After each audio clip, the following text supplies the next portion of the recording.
Good stuff. So we got one more class of angel to cover here.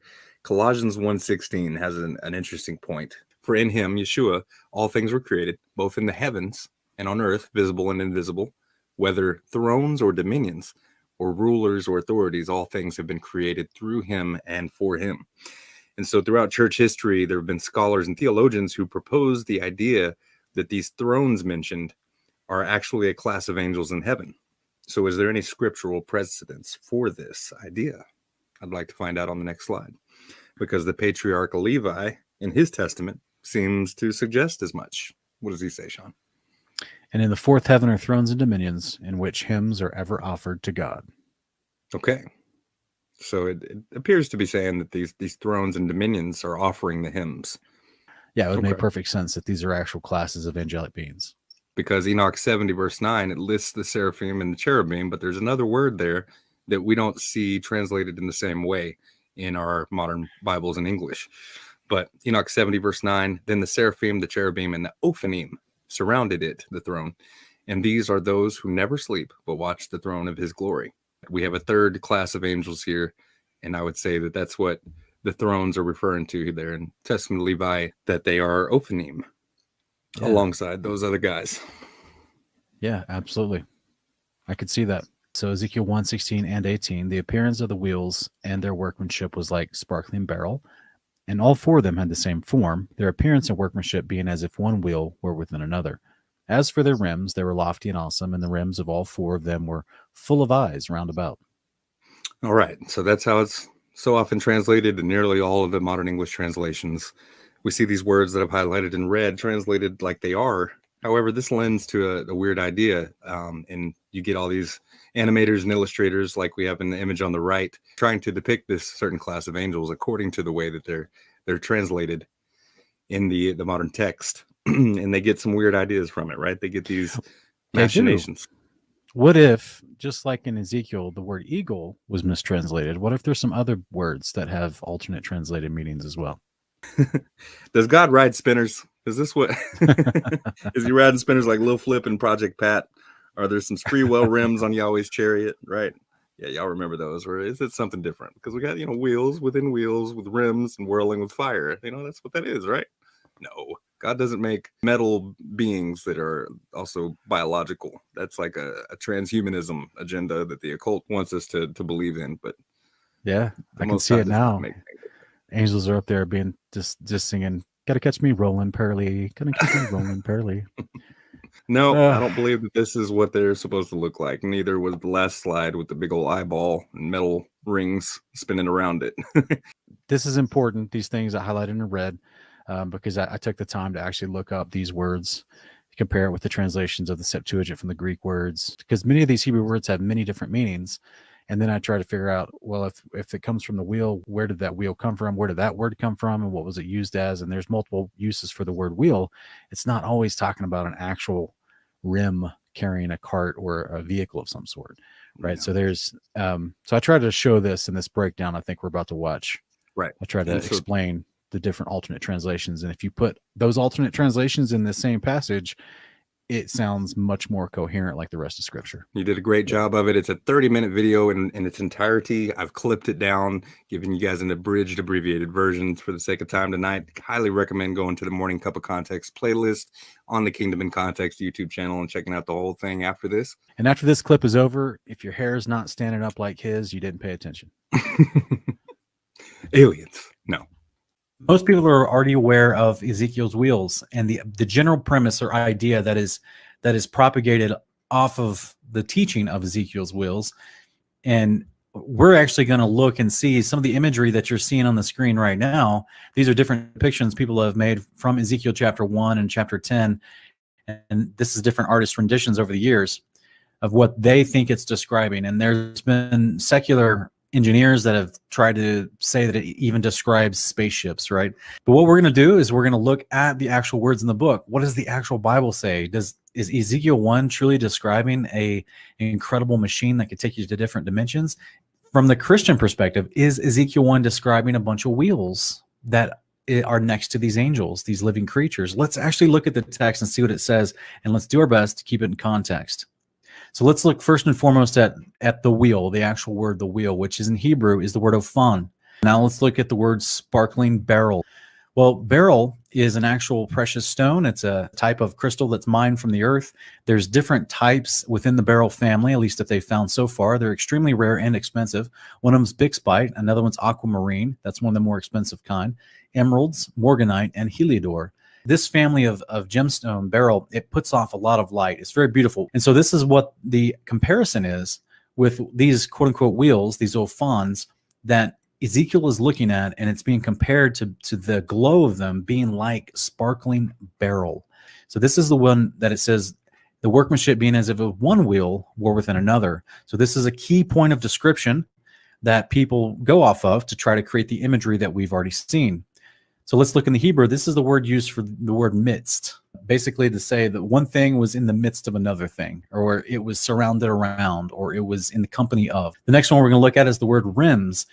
This right here is a prime example of the translators establishing a translation for this Hebrew word that they call the rims, and then subsequent translators after them apparently never questioned it, because what it means in the Hebrew is the word back. Let's look at what it says in the sentence, and it says, as for their back, they were lofty and awesome.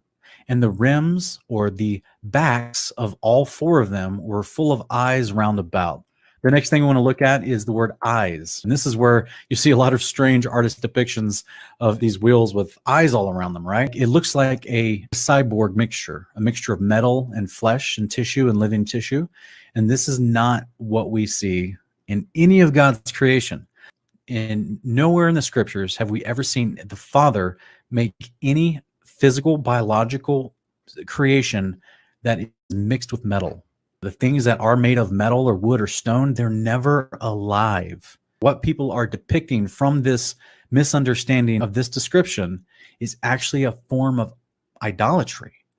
There's never anything that is inanimate that has life in it. So that's something that to me throws up a huge red flag. But as I look into the Hebrew of these words, it starts to become clear where their misunderstanding is and why the artist depictions of their misunderstanding look so far away from everything else we see in Scripture as far as what the Father has created. So let's look at the eyes.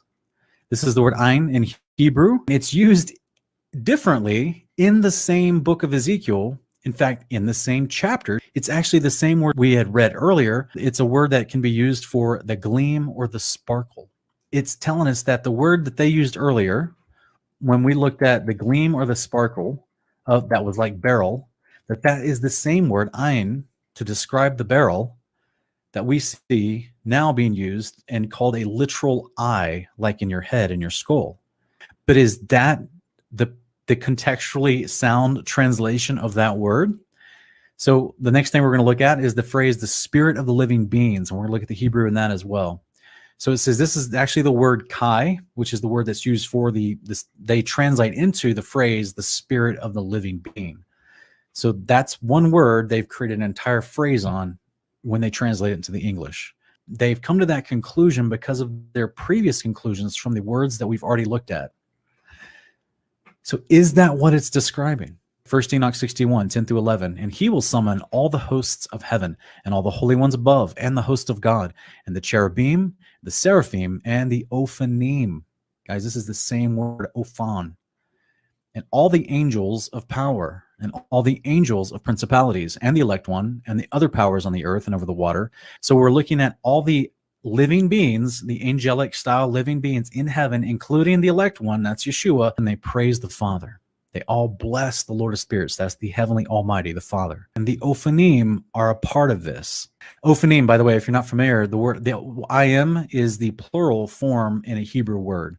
So that's why it would be just the word Ophan, but because there's multiple ones, it uses the word I am, and that's how it was translated from the Enochian passage. Therefore, it's multiple Ophan. Is it talking about wheels? No. It's a class of angels. Let's keep going. 1 Enoch 71, 5 through 7.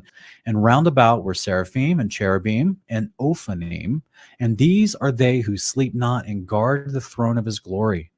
We have more descriptions of the the Ophanim, as an actual living angel. So let's go to Ezekiel 10:13 real quick, because we're actually going to be another mistranslation of the word Ophan lends into a ridiculous passage that does not make sense under this translation. The word Ophan, yes, it can be used for a wheel, like a chariot wheel, like it does in some context, but it's also the actual qualifying descriptor name, like a seraphim or the cherubim. It's also the type of angelic class.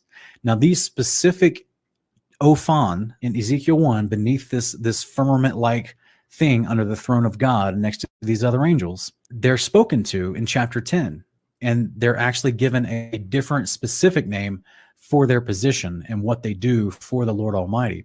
So here it is in Ezekiel 10:13. It says, as for the wheels, that's the Ophanim, as for the Ophanim, it would cry unto them in my hearing, O wheel. Why would God look at these wheels and he would go, oh, wheel? And it reminds me of this in the Anchorman. I love carpet. I love desk. Brick, are you just looking at things in the office and saying that you love them? I love lamp. Do you really love the lamp, or are you just saying it because you saw it? I love lamp. I love lamp. That's great. Because of the people translating the word Ophan and not understanding the book of Enoch, that we already have a definition for the word Ophan, and they think it means wheel every single time. They think the Father is shouting out to the wheel, "Oh, wheel." No. If we look in the actual Septuagint and we see what he shouts out to them, these wheels were called the Galgal in my hearing, right? And if we look even deeper to get a better description from different translations of the Galgal from the Septuagint, from the Greek, we see in the Latin Vulgate from the 4th century that it says, and these wheels were called voluble. What does that even mean? Rotating, spinning, churning, like a whirlwind almost. These Ophanim were spinning and turning and rotating because that was their job. Remember what we read? Now, I looked at the living beings. Behold, there was one Ophan on the earth beside the living beings, for each of the 4 of them. The appearance of the Ophan and their workmanship was like sparkling beryl, and all 4 of them had the same form, their appearance and workmanship being as if one were in the midst of another, right? As if one angel Ophan was in the midst of another, right? Whenever they moved in any of the 4 directions without turning as they moved. This is as for their rims. What is that? Their backs. Well, what did we talk about? Are these angels? That's what the angels with wings, right? So their backs were lofty and awesome. And the backs of all 4 of them were full of what? Physical eyes? What does that word mean? Sparkling gleam, the appearance of. Their backs of all 4 of them were full of a gleam all round about. Now, whenever the living beings rose, the wheels moved with them. And it says, whenever the living beings rose from the earth, the Ophanim, rose also. And that's what it's explaining to them. It says, because the Kai, the spirit of life, was in the Ophanim. You see what I'm saying? The whole thing is just trying to tell you there's these other angels that are there. That was something that bugged me too, seeing all the illustrations out there of these metal wheels with eyes all in them. That's not what it was intended to say, was it? No, it's just describing, like we've already seen from Isaiah and all these other passages. Angels got wings, they're glowing, they're illuminated in light, they're like polished bronze, they're like fire, eyes of fire. Like it's all the same as descriptions, it's like sparkling beryl, you know what I mean? Like chrysolite and all these other descriptions. These things glow. These angels glow, you know what I mean? Because they're made of light and they're exuding light, and this is what we're promised at the resurrection. Revelation 22:5 will be illuminated with light. And so we can do the same thing with the apocalypse of Abraham. In chapter 18, right. 12 through 13, it says, and as I, Abraham, stood alone and looked, I saw behind the living ones a chariot with fiery Ophanim, whereas it might say wheels or wheel beings, but it says each Ophanim full of sparkles round about, and over the Ophanim was the throne which I had seen, and was covered with fire. Just like Ezekiel describes. Instead of wheels and eyes. Hopefully that'll make a little bit more sense for you guys when you're reading these texts, because we also see, like in Daniel 7:9, I kept looking until thrones were set up, and the Ancient of Days took his seat. His vesture was like white snow, hair of his head like pure wool. His throne was ablaze with flames.